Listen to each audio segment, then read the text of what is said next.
No, when people, what I got from that is he's a hater. If you don't know me as a person, let's say you don't like me. You don't know me. You feel me? And I don't give a fuck. Him. Everybody including Will, I mean, win. Gervonta Davis speaking about you. Is that ever a possible fight? Yeah, if you want to dare to be great. I mean, leave them big guys alone. Stop trolling them, right? They're best 147 pounders in the world, and they're the best 140 pounders for a reason. After Terence Crawford's emphatic victory over Canelo Alvarez, Gervonta Tank Davis took to X, formerly Twitter, with a bold claim stating he could defeat Crawford himself. "I'll swing on him for real," he posted, doubling down on his confidence and challenging critics to watch him in action. Davis vowed to train harder, demanded respect, and emphasized his desire for a legitimate chance to prove himself at the top level. However, rather than celebrating Crawford's historic achievement, Davis's dismissive tone sparked backlash. Many analysts criticized Davis for failing to acknowledge Crawford's groundbreaking feat defeating Canelo in such dominant fashion, and labeled his comments as disrespectful and unbecoming of a dominated a first ballot Hall of Famer, a 4-division champion, a 2-time undisputed super middleweight, and was the reigning undisputed 168-pound super middleweight world champion. Superstar boxer Saul Canelo Alvarez, who is now 63 wins, 3 losses, 2 draws, 39 wins by way of knockout. And Gervonta Tank Davis, I'm not even going to read off his accolades, because what he did is just nasty work. And this is your king that y'all be praising. Gervonta Tank Davis, instead of applauding the accomplishments, just tip your hat. Just tip your hat. Hey, salute. And if you don't want to salute him, guess what? Just don't say nothing.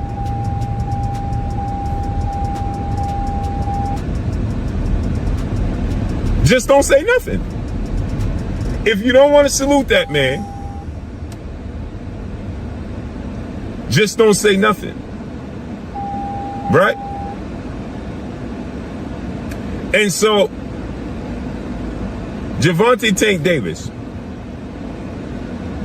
takes to social media because the boxing world is praising Terence Crawford for what he did. After Gervonta Tank Davis, when the fight was announced and when Terence Crawford was saying he wanted to go up from 154 to 168, Gervonta Tank Davis said he was doing it for the money, not for the legacy. Interestingly, long before this controversy, Crawford had already voiced his opinions on Gervonta Davis. He made it clear he didn't see Davis as someone who takes real risks, especially against superior opponents. Instead, Crawford viewed him as someone who talks more than he fights when it comes to elite competition. He openly admitted a personal dislike for Davis, suggesting that any future bout between the two would carry deep personal tension beyond just sporting rivalry. Tank would never even think about to come up to 154. All right, what about 47 though? Yes, if he get to pick his opponent. But Tank would never come from 35 to 54. Y'all got into it on social media around that time. Is that just you being competitive, like when that happens? Or man, I just really don't like that dude. Why though?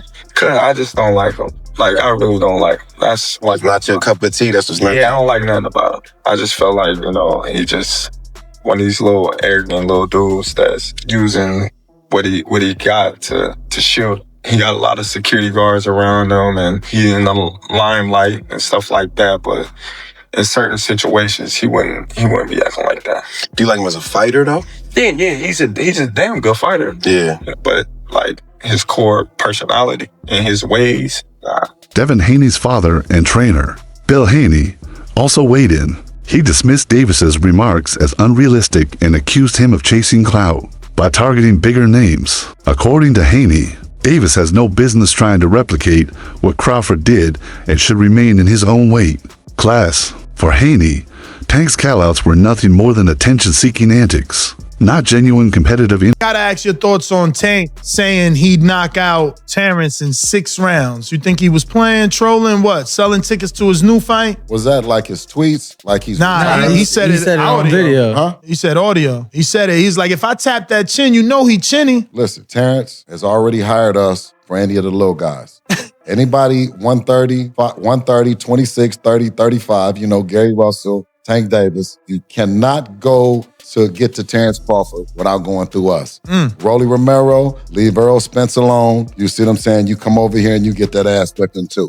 You know what I mean? Leave them big guys alone. Stop trolling them, right? They're best 147 pounders in the world, and they're the best 140 pounders for a reason. Trainer Greg Hackett praised Crawford's victory as one of the most significant in modern boxing history. He noted that very few fighters in history, perhaps none since legends like Bob Fitzsimmons or Henry Armstrong, had risen through weight divisions to dominate a champion of Canelo's stature. What stood out for Hackett was how clinical the performance was, not a fluke or close call, but a masterclass in dominance. In Hackett's eyes, this victory etched Crawford's name among the all-time greats, silencing doubters and securing his legacy. He urged critics to stop questioning Crawford and allow him to enjoy the fruits of his greatness. Armstrong held them all at the same time.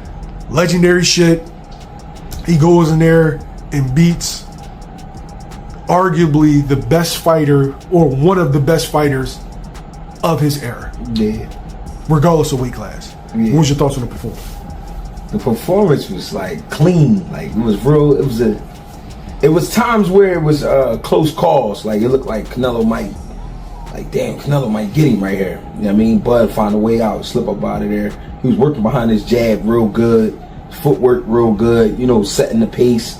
He was creating what I like to call spider web in there. You know what I'm saying? That's basically setting traps with your movement.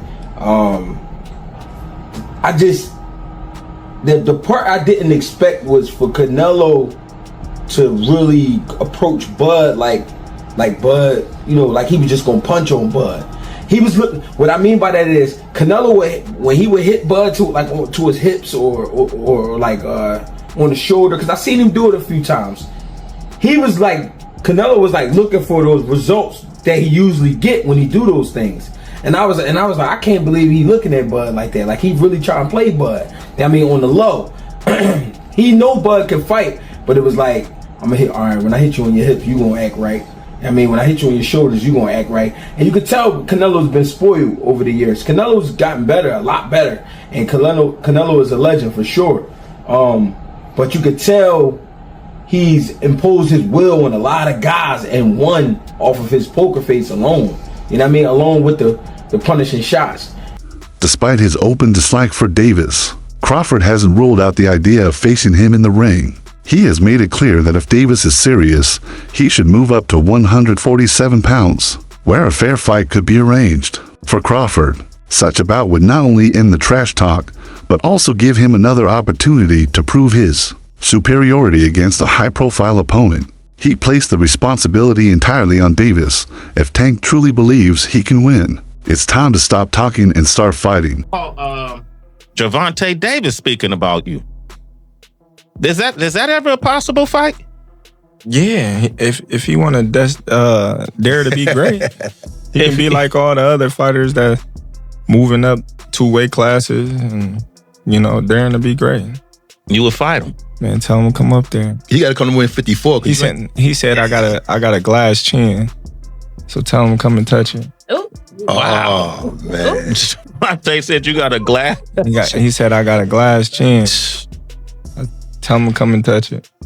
At 147? 147. I'll make 147 for him. Ooh, see, oh man. You gonna have a pre-count. Then what the people gonna say? Oh, he's beating up on little guys. I don't know. Veteran boxing commentator DJ Ron praised Crawford as one of the most complete fighters in the sport.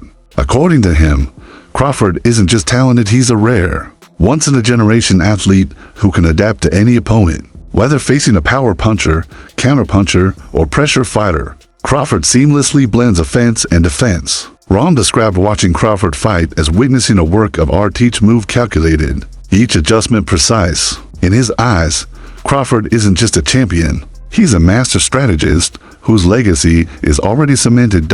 Clearly, outboxing, like I said he would. You know, Bud is special, man.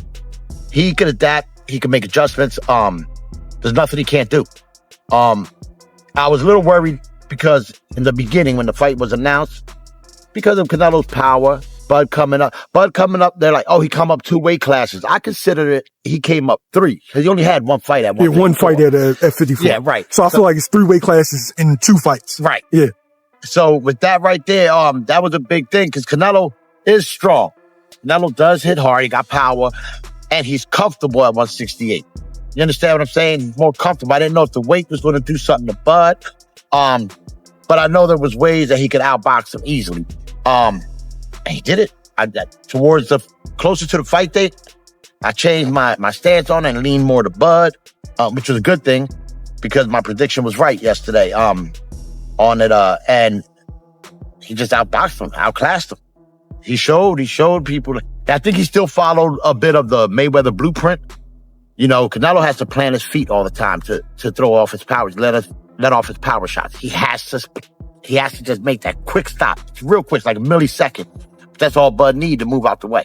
Bud sets him up to get a reaction. By the time Canelo goes to throw that punch, Bud slips to the side and catches him that way. It's too late. I mean, for Canelo to his planning of the feet to throw his power punches, if more people figure that out and really take that into consideration in their training camps, I think he would have more losses.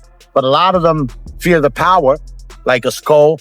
Despite the magnitude of Crawford's win, many analysts noted that he still hasn't received the full credit he deserves. Some pointed to the enduring popularity of Canelo, especially among Mexican fans, as a reason for the lukewarm reception. Others highlighted racial bias, arguing that as an African-American fighter, Crawford has consistently faced unfair scrutiny. For these critics, the response to Crawford's victory reflected deeper issues in the sport tissues that go beyond boxing and into the realm of perception, race, and popularity.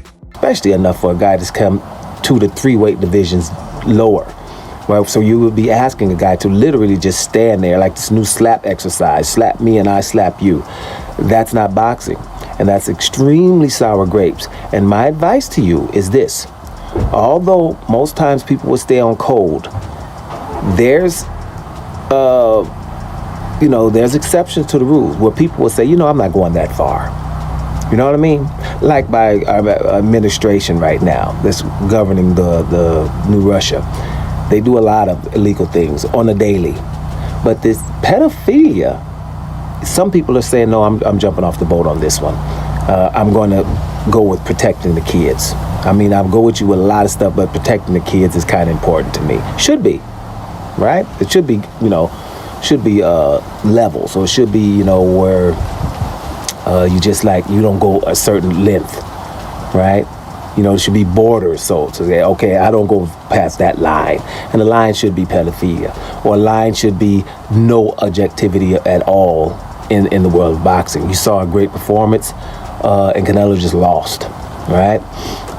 This guy is just a better fighter, right? If he can come up from that weight division and stand in the pocket most of the time, and still win. If you are saying that you don't want Canelo to be able to cut the ring off with this guy that didn't really run at all, then you're basically saying, well, listen, let's just stand and slug. And that's brawling, right? That has nothing to do with boxing. And so people are going to jump off that. And here's something else that's going to happen to you people right now with sour grapes and are racists running around just saying ridiculousness, right? Because you're disappointed.